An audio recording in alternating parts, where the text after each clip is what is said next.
studying abroad. First, you have some time to look at questions 1 to 5.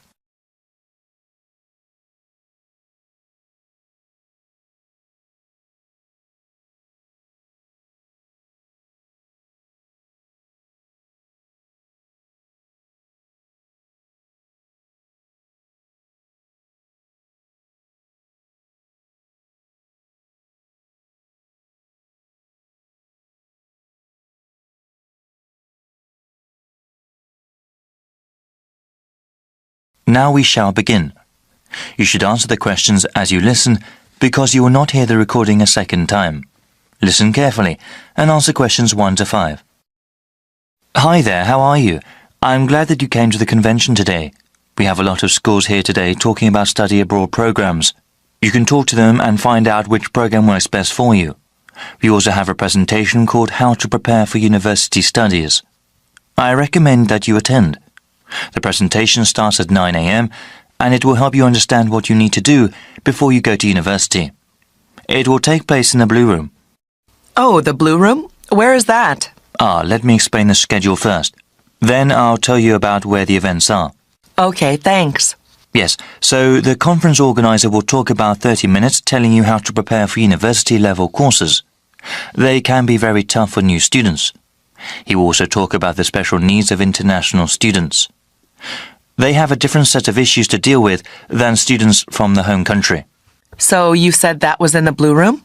Yes, that's right. And after that you can go into the conference room at 10 o'clock. What is happening there? That's where the booths are. Booths? What kind of booths? One for each school grouped into sections. People from each individual school will be able to give you information about different kinds of programs abroad. Before you hear the rest of the conversation, you have some time to look at questions 6 to 10.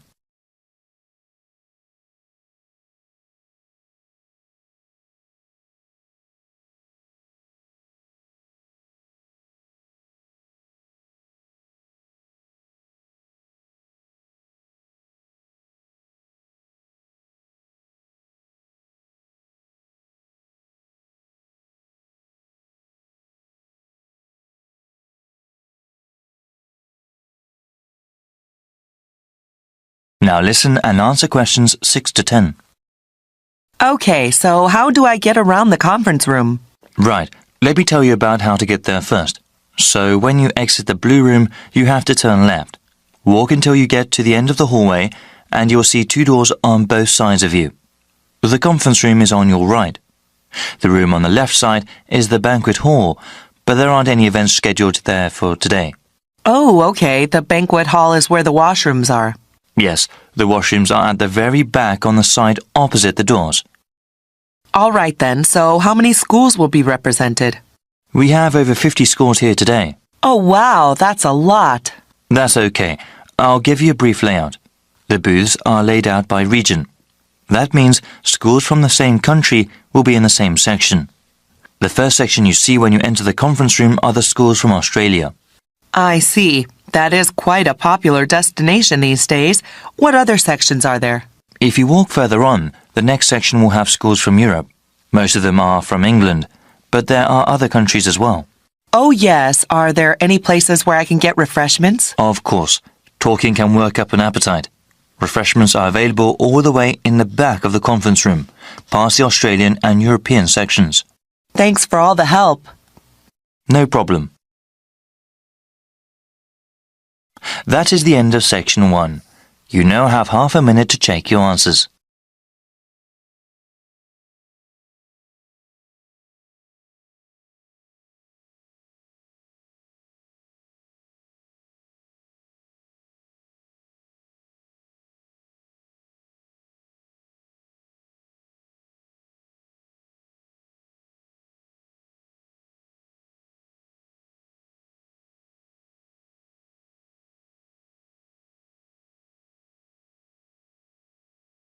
Now turn to section 2.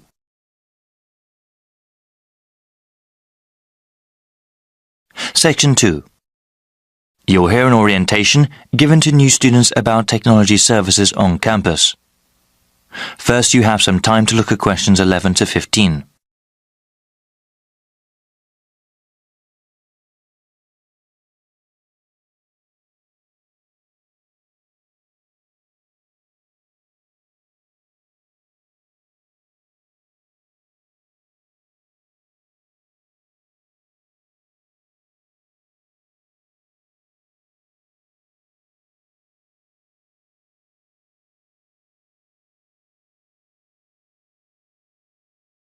Now listen to the first part of the orientation and answer questions 11 to 15. Good morning, everybody.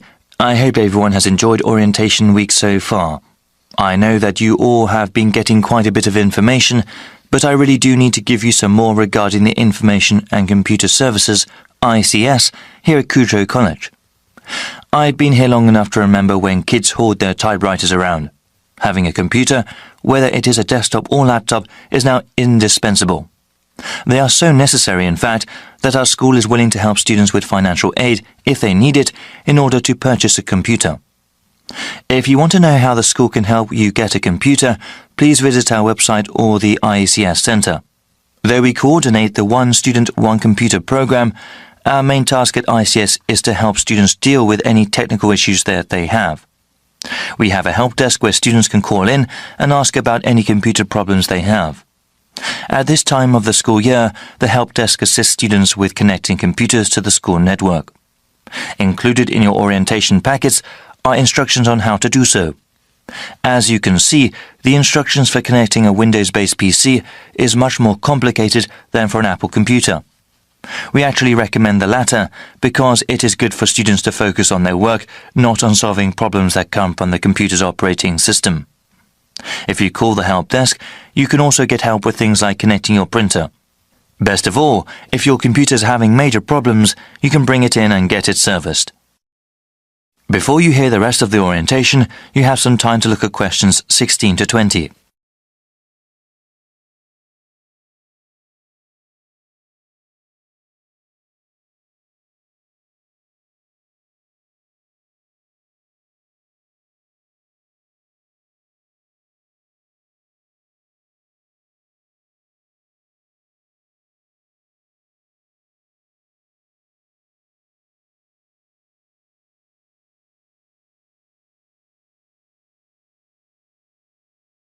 Now listen and answer questions 16 to 20. I will tell you how to bring in your computer if you have any problems with it. If I'm not there, you can talk to the full-time attendant, Jacob. That's J-A-K-O-B, Bianchi. Jacob has many years of experience in computer service. Please feel free to ask him anything. He is there Monday through Friday and can figure out what you need help with. We are located in Taylor Building.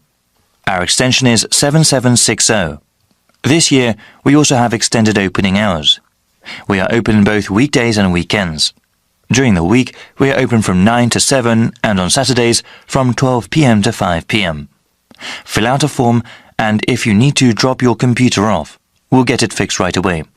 Thank you all for listening and good luck with your studies. That is the end of section 2. You now have half a minute to check your answers.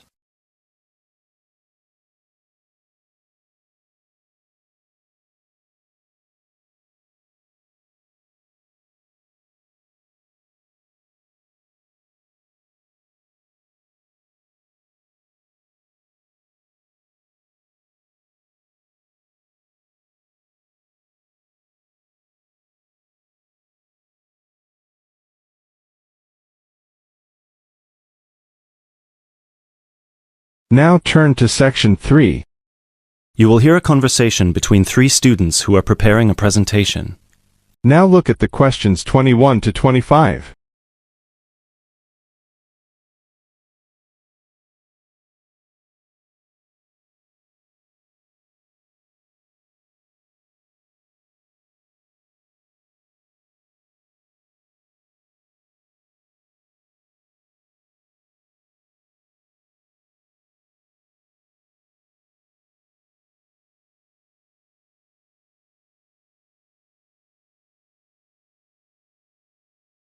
Now listen carefully and answer questions 21 to 25. Hey guys! Oh, hey Gail, you made it. Yeah, sorry. I was stuck at the library paying late fees. Have you guys started going through the data yet? Yeah, we've already collated it and we've started designing the graphs we're going to use in the presentation. Oh, really? That's fast. Well, anyway, here's what we've got so far. Okay, so... Wow, 38% said they thought about quitting school in the first year. That's a huge number. Yeah, and only 10% said they were happy at school from beginning to end. Amazing, isn't it? Yeah, I thought the majority would be happy here. Well, just remember that about 30% of the school population are foreign students, and from the UK students, only 2% are actually from the area. So, I guess it makes sense that people would miss home. Yeah, but to want to actually quit school. Well, they didn't want to exactly, they just thought about it. OK, so how should we organise the presentation? What did you guys decide? Well, Kevin and I were saying that we should start by explaining what the topic of our research was, and how we decided to collect the data. So, I'll start by saying that our topic was how first-year students felt a month after beginning school, and how their attitudes progressed and changed by the end of the academic year. So then we were thinking that I should explain that the population we want to study was obviously first-year students, but because we need their complete experience from the beginning to the end of their first year, we'd have to actually poll students in their second and third year. And then we said that you should explain how we access the population. So I'll say that we got the permission from the school to go to different classes from different departments and hand out the surveys in paper form, right? Right. And that it took us about 3 weeks to complete this part of our research. So then we need to describe the 3 different areas of focus of our survey. So Lindsay can do that. Say that the survey had 3 sections. The first one asking just some general questions about the age, gender, nationality and field of study of each student. Then the second one focused on how they felt in their first 6 months at school. And the third, how they felt in the summer after their first year was complete. That sounds good.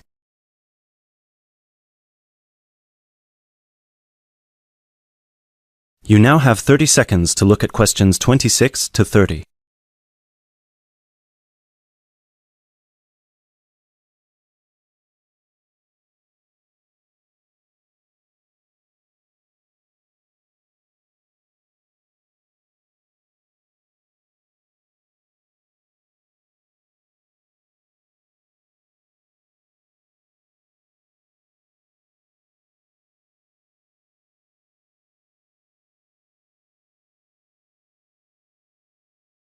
Listen carefully and answer questions 26 to 30.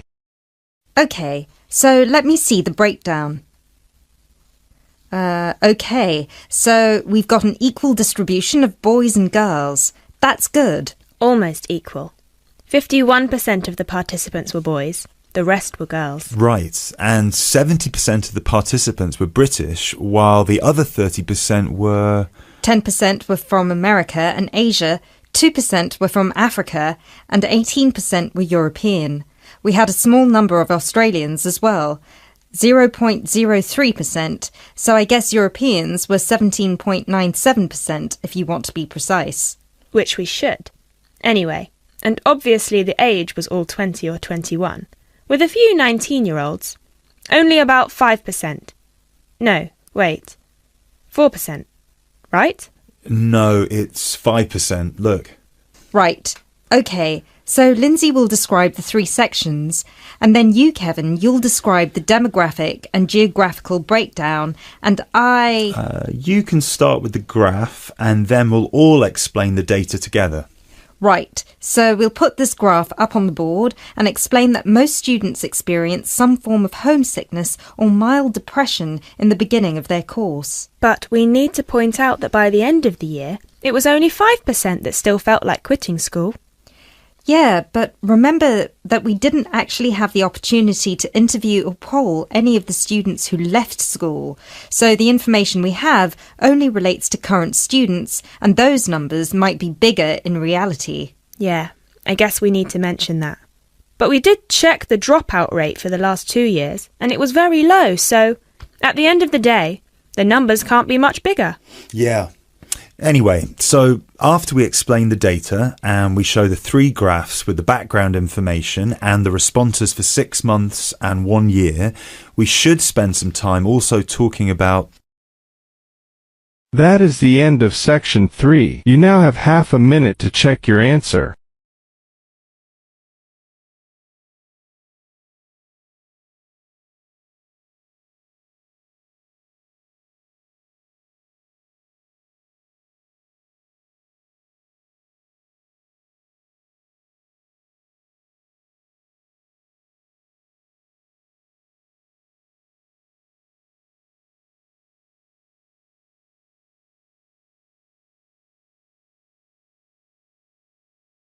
Now turn to section 4.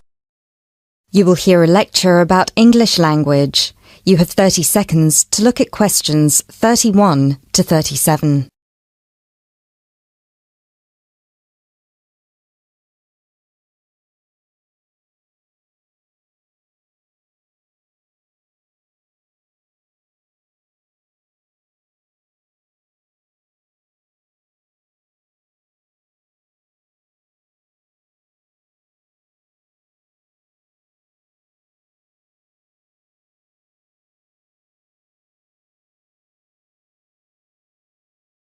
Listen carefully and answer questions 31 to 37.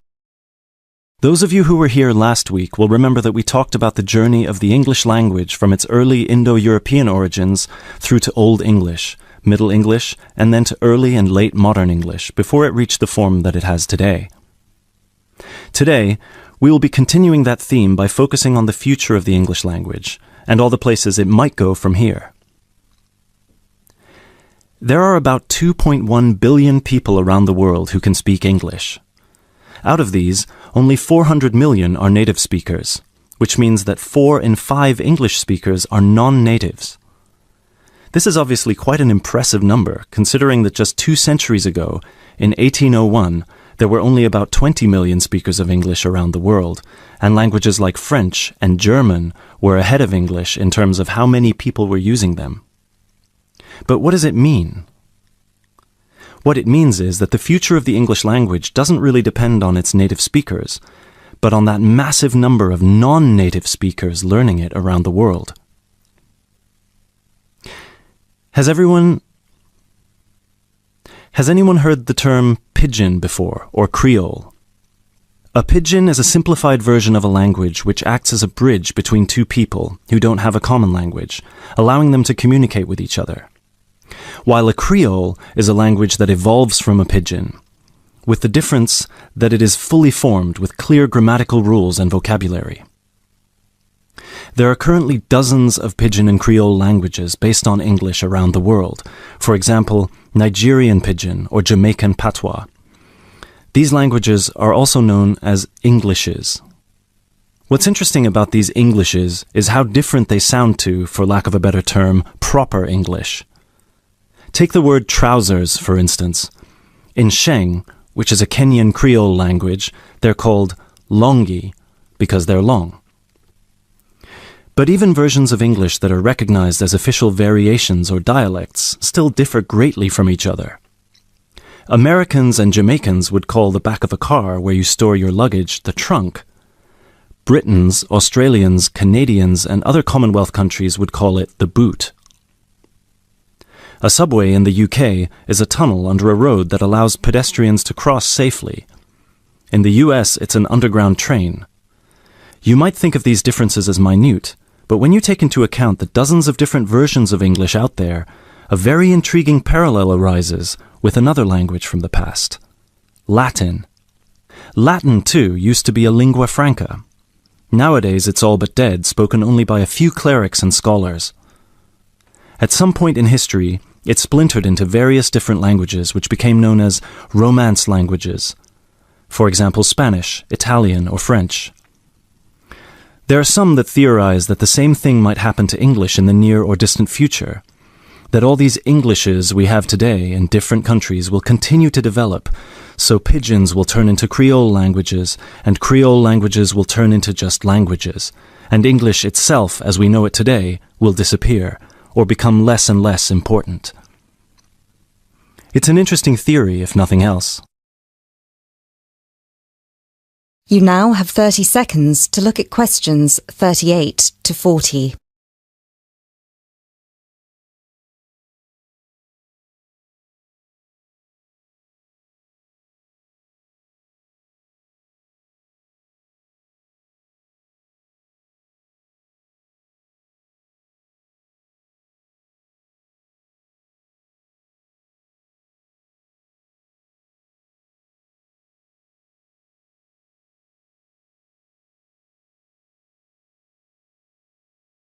Now listen carefully and answer questions 38 to 40. It makes sense that as English grows in popularity, countries, especially those with a strong sense of identity and tradition, will develop their own versions of the language, marked by the idiosyncrasies of their culture. Just think of the contribution of dialects such as Jamaican or South African English. In the past 50 years alone, they've added about 25,000 words to the English language. Most of these related to a local context that wouldn't have existed in English before the spread of colonialism. In terms of numbers, just those are enough for a brand new language. There are some flaws to this theory too, however. While it's true that Latin and English have a lot of similarities in terms of how they developed, or have developed throughout history, there is one big difference. We currently live in an era of globalization. Today, you can be in India and stream an American film or TV series in seconds. You can be in Nigeria and listen to British music. You can be in Brazil and read a novel from an Australian author. Just a few centuries ago, this was unthinkable. So what's the other way that English could go? According to some experts, there's the possibility that it could maintain its status as the world's global language, but with a few differences. Already today, most conversations in English occur between non-native speakers. While many of these might be fluent, the majority probably only have an intermediate understanding of the language, devoid of the nuances, colloquialisms, and complex collocations that native speakers employ in their interactions. This means that over time, English could turn into some sort of world speak, the official lingua franca for the entire world, but in a simplified form. Some scholars have even started trying to develop that version of English by selecting the most useful words in the English vocabulary for non-native speakers to learn. Robert McCrum has compiled a comprehensive list of 1,500 words, for example, a version of English that he calls Globish. And what about traditional native speaker English? It might continue to exist, but lose its popularity, as the previous theory suggests. There are many more theories about the future of the English language, of course. I've only focused on the two main ones because they clearly demonstrate our uncertainty when it comes to how this beautiful language will develop. English is in a unique, unprecedented position. No other language has achieved the same levels of popularity in human history, especially in terms of non-native speakers. So, as this is clearly uncharted territory, only time will be able to tell us what will happen.